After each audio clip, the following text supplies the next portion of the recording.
you can, all over the place, singing, we will rock you. We will rock you. Buddy, you're a young man, hard man, shouting in the... All right. I'm Scott Gertner, Executive Director of PR for MGM Resorts International. I'd like to welcome all of you to today's press conference as we launch the Queen plus Adam Lambert special engagement at Park Theater this Labor Day weekend. Brian, Roger, Adam, welcome to Las Vegas. Good to have you guys here. Thank you. Very nice to be here. I know you're at our sister venue, T-Mobile Arena, recently, but this is a much more intimate venue, as you'll see, and all the fans will enjoy the up-close and personal experience. Without further ado, I'd like to introduce Bill Hornbuckle, our president of MGM Resorts, who will say a few words. Thanks, Scotty. Again, on behalf of MGM Resorts and our entire large-scale family, thank you for coming today. It's not without your participation that we can't make this Las Vegas scene the best entertainment scene in the world. We've been working hard at MGM and MGM Resorts, and particularly Park Theater, in trying to create something extremely special and unique, not only for Las Vegas, but for the world to see. And to have you guys, Adam, Queen, to join us at this point in our history for Park Theater of note is special and something that we look forward to with great anticipation. So first and foremost, thank you for that. I think many of you know we've been on a journey with MGM, with entertainment, Park Theater. We have a legacy which you guys fit clearly in the middle of. You rocked it last year. I think without a doubt, everyone think you were the show of the year. A couple of folks and I were just talking about that. And we think the performance you're going to do, you were, it was. I'm not even making that up. The performance you're going to do throughout September, where we get 10 amazing shows with you participating, we think is going to be very special.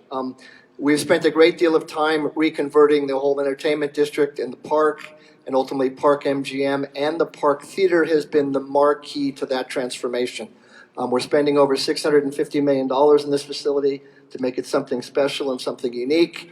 And the lineup we have now assembled, with you all starting to kick this off and lead the way, I think speaks for itself. You guys, obviously, come November, are going to have a new movie out, which is going to be spectacular. The timing couldn't be better for all of us. And so just on behalf of all of us, again, we're just excited that you're here. We're excited what September brings to us and what the shows bring to us. And with that, let's open it up to Scotty for some questions. We'll do a quick... Thank you, Bill. And I'd like to open it up for questions to the floor. Hi, guys. John Katsalamitous with the Review Journal here in town. Welcome to Las Vegas. Welcome back to Las Vegas. A couple of questions here. First, we have a lot of residencies in Las Vegas, as you know. And more recently, a lot of rockers have come to this city. Was there any specific act or performer who inspired you, who you looked at in Las Vegas to make you want to do this? I think a few years ago we came to see an old friend of ours, Elton, and he and Rod Stewart were the two of the sort of earlier people of our kind of age group that came to Vegas, and it appears that it's a pretty cool thing to do these days. So we're very glad to be here.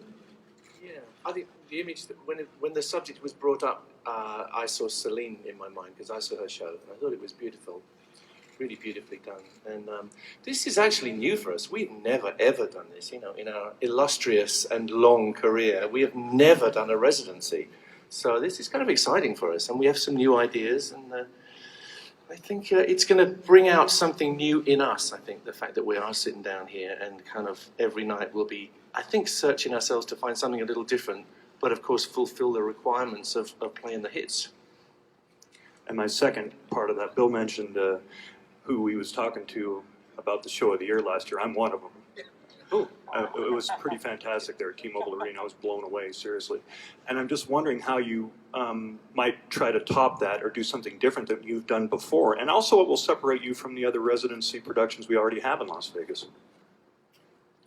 Well, I think that we've been very used to performing for up to 18 to 20,000 people in arenas all around the world. And so to take our show that we've grown used to and shrink it into a 5,000 seat intimate venue, I think is going to be very exciting. I think we're going to find even a deeper connection with the audiences than we've ever had before. We're going to be able to maybe take more nuances with certain songs and liberties. And also, we're used to running around all the time and changing venues and, okay, this space is this big, and having to kind of adapt the show no matter where you're going and you're moving. To be in one place for more than 2 shows is something that I've never done with these guys before. And I think it's going to create kind of a comfortable thing that I think is going to be a slippery slope of magic. Yeah, and that may be more intense, a Yeah. greater intensity. It's a smaller room than we normally play, and I think it. And Adam's got a few tricks up his sleeve. He's got a few frocks up his sleeve. Yeah, yeah. And boots, lots of boots. Cool. I'll ask one for you. How do you guys characterize a Vegas audience to those who you perform in front of internationally? That's a very interesting question. I think that's in our minds at the moment. We actually don't know what these audiences are going to be like, because in Vegas, everybody comes to you, right? This is the whole of America that we're playing to in Vegas on holiday. So we're fascinated to see how it works out. And we're able to adapt a little. We look at an audience and we adapt the way we behave a little bit, depending on what comes out. So I think it's a big unknown for us. And the first time we step out there, it'll be a learning experience.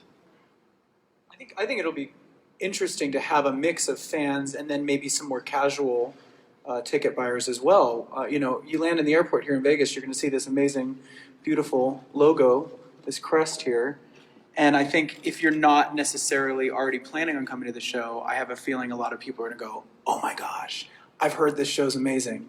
And they're going to come and buy a ticket and come see it. Yeah. We hope. Are there tickets left then? Sure, I have a question. Rob Katcheries from Thrillist. I wanted to kind of tap into that mix you were talking about between, I guess, the broad Vegas audience and then maybe some diehards that come in and travel to Vegas specifically to see you. How long is the show going to be? Is it going to be in line with what you usually do for the arena tour? And will you mix in maybe some deep cuts, maybe some Death on Two Legs, maybe tap into something from like an album like Innuendo, to give somebody a little something special aside from the greatest hits? That's very interesting, actually. We've just been talking about that on the plane, and I think we'd like to mix it up a little bit, definitely. And I'd hate to think that every night was going to be exactly like the night before. So I think we would like to change and have a few surprises in. Yeah. I think one of the things that makes this collaboration so exciting and so special is the fact that we do a lot of things sort of on the fly, or we make a decision the day before or the day of. Obviously, we've put a lot of work into the design of the production, and that takes some planning. But as far as the set list goes and the songs, we just got here. We're going to go to the theater later, and we're going to figure out what the heck we're doing. So I think we know the songs, we know the music. We've been playing together for about 6 years now, and now it's exciting because we can kind of remix things and switch things up and switch the order, combine different songs. We can do whatever we want, which is actually really exciting. So it sounds like you might tap into, it might be a day-to-day kind of thing where... Could be. Yeah. It's interesting you say deep cuts, yeah. I think we were slightly heading in the other direction. We were thinking, well, but Vegas wants hits. The crown Which jewels. Maybe so, yeah, it's hard to know. We have a lot of hits. We have too many hits, as you know, which is an ongoing problem. So we'll try and do the hits, but also, we're a rock band, and rock bands have to keep evolving or else they cease being rock bands, I think. So we'll be looking to do a bit of that, I think, yeah. Brian, you've said it takes a lot to dazzle Vegas, that it's the ultimate challenge. So you certainly did it last year. What do you think it takes to dazzle Vegas? Is being Queen and being Adam Lambert enough, or is there something special that you have to tap into? Well, I hope it's enough. I think we have some good stuff in our armory. I brought some more Adam Lambert in my luggage. You have some of that stuff? Yeah, some extra, yeah. Yeah, I think what we bring to it is the reality. We don't play to clicks. We don't do anything which isn't real. And I think that's fairly unusual these days. So I think that's going to be even more apparent in this 5,000-seater. You'll be right up close to us. You can see what we're doing. You can see our fingers. And everything we do is live and dangerous. And we love that. So, and we think we're good enough to do that. You know, we're good enough to kind of lay ourselves on the line and be us and be human. So I think that's what you see. I think you'll see us being ourselves. I mean, plus the fact that we have adapted the show slightly for Las Vegas in a what we think is a fitting manner. I think. Yes, we have. We blinged it up. Blinged it up. Yeah, we are blinged. Crown jewels. Oh yeah. And what about off stage? What kind of Vegas guys are you? Are we going to see you at the craps table? Are we going to see you just going up to bed at night? Or what are you guys looking forward to do while you're here? Oh, I don't know. I'm going to be by the pool, I think. And we have a couple of breaks, and there's an opportunity to go out and see some of the countryside, which I would like to do. I've never done that around here. The hiking is amazing, yeah. Yeah, and I have the meteor crater in my sights, which I've never done. So that might be me. But yeah, what do we do in our spare time, Adam? Well, I want to go see all the other shows. There's a There lot is of shows that. here that I haven't seen before, and I'm going to try to see as many as I can. You want to go? We just heard about Wanna go? Absinthe. Yeah. I'd like to see that. I want to see the new version of Zumanity. I hear that's amazing. Yeah, we don't gamble though. We except on our own talent. Glad you said that. Yeah, I save my money for shopping, so A lot of that. yeah. Kiko Miyasato, Las Vegas Magazine. Can you guys talk a little bit about what the set will look like, the visuals of the show? Where are you? Oh, there you are. No, we can't talk to you about that. No, Yeah, you it's a gotta big come. surprise. We'll see Yeah. it. Just a little something? Gotta come. Crown jewels. Well, I can give away one thing. We will have our friend with us. We will have Frank with us. But Frank, the robot from News of the World, but he has evolved a little. He has become a little different because he knows where he is. Frank is going to show everybody his crown jewels. Yeah. That's it. Subtle. You guys mentioned your boots before, so obviously I'm noticing a huge range of footwear on this stage. So I'd like to ask you, since this is a very big range, what does each of your shoes or footwear say about your persona on stage? Well, we're not on stage at the moment, of course. We're Off stage, I on guess we're kind of on stage. stage, yeah. Well, I don't know. You would have to tell us that, wouldn't you? What do you see in us? Well, I Self-evident. feel like you're the sporty one. Yes. Adam might be the outrageous one. You're the refined one. I don't know, is that close? You couldn't be more wrong. Maybe the brooch. Maybe the brooch. It's a point of view. This outfit was inspired by Vegas desert heat. That's my my editorial look today. Yeah. It's quiet in here. Interesting. Yeah, interesting. I think my look is inspired by comfort. But on stage it's a little different.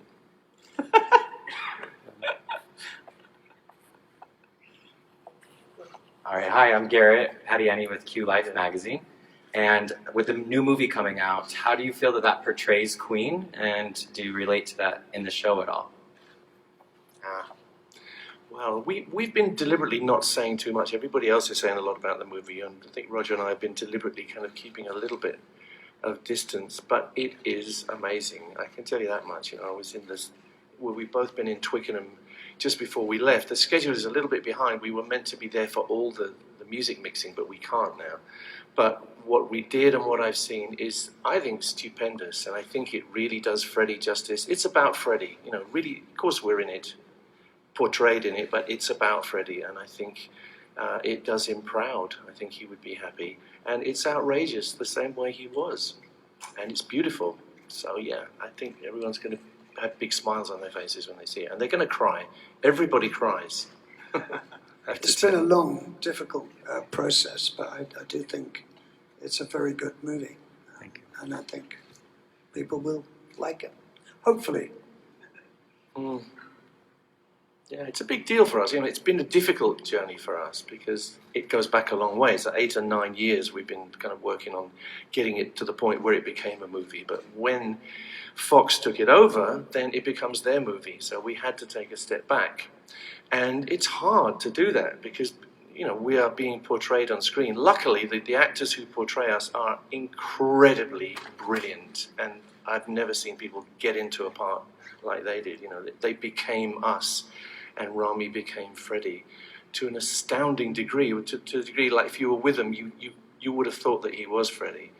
And they're all great, aren't they? Gwilym is great as me. In fact, my kids said, "Okay, Dad, you must have done the voice for Gwilym." And I went, "No, he's an actor. He actually did that." And they went, "Wow." So he's. I think they all suspend your disbelief from the off. You'll be amazed at the way that the job they've done. They are absolutely the business. Thank you. All right, I'll bring another one for you. So you guys, it's safe to say that your music crosses multiple generations.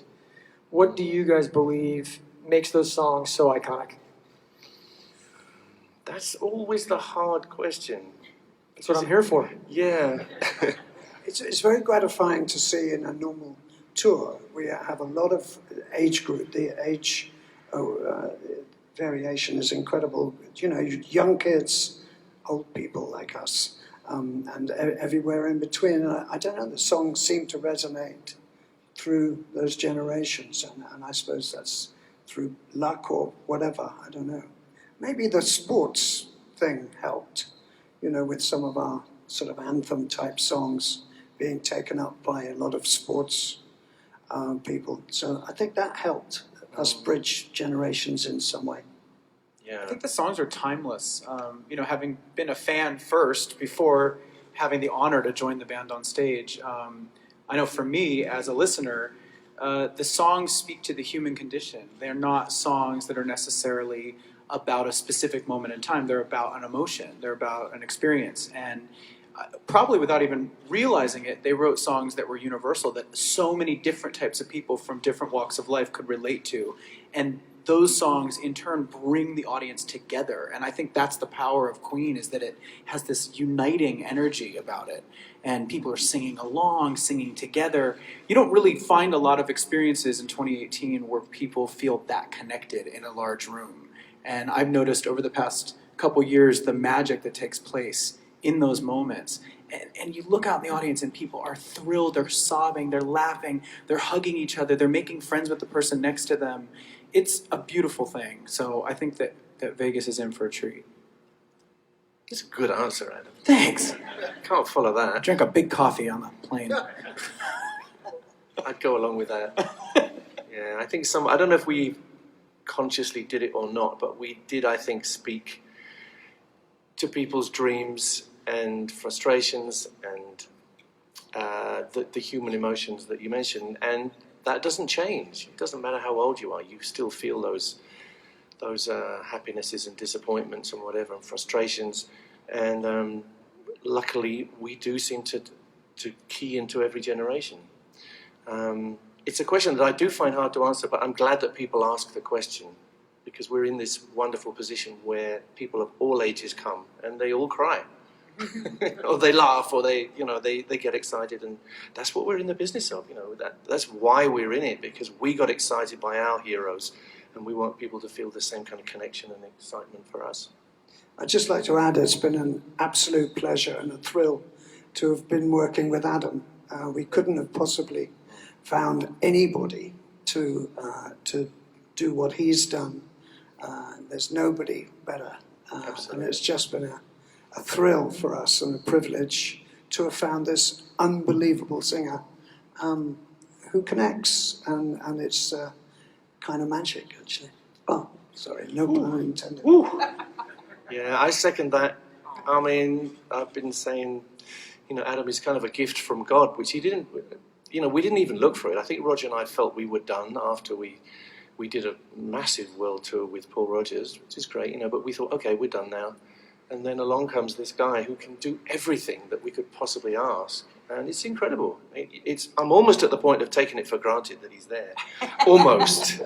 But we would not be here if it weren't for finding Adam. There is no one else that could fill those shoes, if we can call it that. That's a shoe. Fill those boots. It's a boot. And I mean, I have to echo that. I'm really glad that I sang Bohemian Rhapsody on American Idol. for my audition, because if I had not, I don't know if I'd be sitting here with these amazing gentlemen. So fate kind of stepped in, and it's been full circles ever since. And it's an honor for me. It's a dream. You know, Freddie Mercury is one of my heroes, and the music that this band has created is iconic. And they're songs that weren't obsessed with trends. They weren't really trying to be like sounding like everybody else. They carved their own path, and Freddie was his own man, and he was ahead of his time. So to be able to step in and bring these songs to a live audience is like, it's such a gift. I'm really lucky. We're all lucky. We're all lucky. All to right, be here. any more questions? One more, Rob? I know you guys don't want to give too much away with what the set's going to look like, but Queen's always been a band that's always been about the sonics and the visuals as well, and the Park Theater is a new venue. It's very tech enhanced. Are you guys able to do things different with technology, with some of the tools at the Park Arena, or excuse me, at the Park Theater that you can't do at the average arena?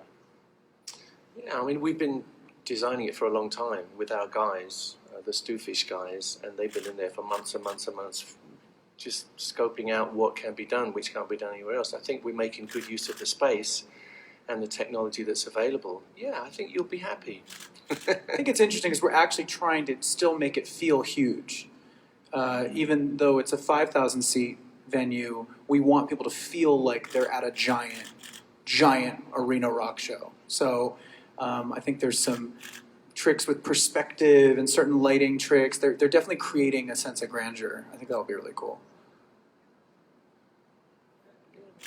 Any more questions? Okay, again, thank you for your attendance. I first and foremost want to thank Kirk and all of our partners at Live Nation. This and everything else we do couldn't be without you, so thank you for that. I heard a couple words up here. I heard the word hero. For a child of the 70s, you are our heroes. Adam, to you and your ability to join this band and make this come back to life for all of us in Las Vegas. We are trying to redefine what Las Vegas residencies are all about, and you guys absolutely will do that. So thank you for being here, and thank all of you for being here, and let's get ready to rock this thing. Thank you. Thank you, guys. Thanks for coming. Thank you.